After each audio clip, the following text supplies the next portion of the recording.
चालेल चल समोर मी आया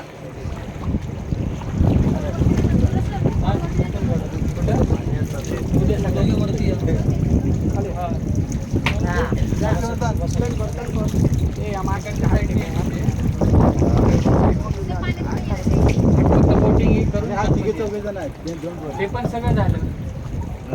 दोघांना पाठव बीचेस वगैरे झाले ना बोटीमधून बीचेस झाले ना बघून नंतर जेवण करायचं जेवण झालं 5 वाजेपर्यंत तेव्हा हस तसं करायचं होतं, दादा करतो ते बघ. पुढे गेलं तर काय झालं ना चालू आहे व्हिडिओ चालू आहे. इंडिया रे लंबे लंबे शॉट के तोंडाने केले की परत तुमचं दणका बाहेर